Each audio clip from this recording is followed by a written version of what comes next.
Praise the lord. దేవుని ఘనమైన నామమునకు మహిమ కలుగును గాక. ఈరోజు దేవుని వాగ్దానము, మిమ్మును పిలిచిన వాడు నమ్మదగిన వాడు. 1 తెస్సలోనికయులు 5వ అధ్యాయం 24వ వచనము.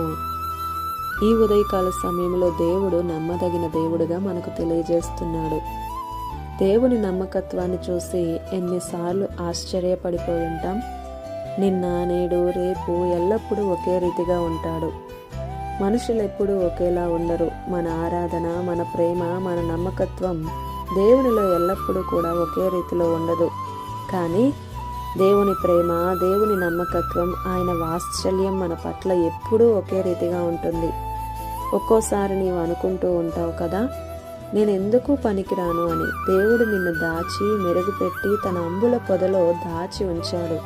నీవు అనుకుంటావు, నాలాంటి అసమర్థుడని, నాలాంటి పనికిరాని వాడిని, నాలాంటి నీచుడిని ఎందుకు పుట్టించాడో, చస్తే బాగుండు కదా అని నీవనుకొని ఉండవచ్చు. అయినా సరే ఈ లోకంలో నిన్నెన్నుకుని నిన్ను పిలిచిన వాడు సామాన్యుడు కాదు, వేల్పులలో మహనీయుడు. ఇతరులను చూసి భక్తి చేయడం కాదు, నీవు దేవుడు అంతే. పిలిచిన వాడు మధ్యలో వదిలేయడండి. మీరు పాపము చేసినా, నిర్లక్ష్యమే చేసినా దేవుని ప్రేమలో మాత్రం ఎప్పుడూ మార్పు లేదు. దేవుడిని నమ్మండి.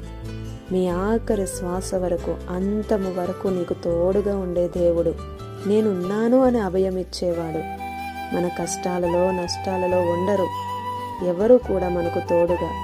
దేవుడే మనకు ఆధారంగా ఉన్నాడు. నమ్మిన వారే మోసం చేయవచ్చు మనల్ని సృజించిన సృష్టికర్త మాత్రం నమ్మదగినవాడు.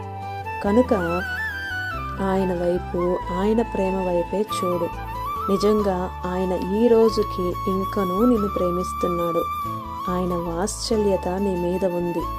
ఆయన మీదే విశ్వాసం ఉంచు. నిన్ను పిలిచిన వాడు నమ్మదగినవాడు, సమర్థుడు అని జ్ఞాపకం ఉంచుకో. ఆమేన్. ఇది నా వాగ్దానం మనందరి జీవితాలలో నెరవేరాలని కోరుతూ దేవుని సువార్త పరిచర్యలో మీ సహోదరి Prasanna. God bless you. Amen.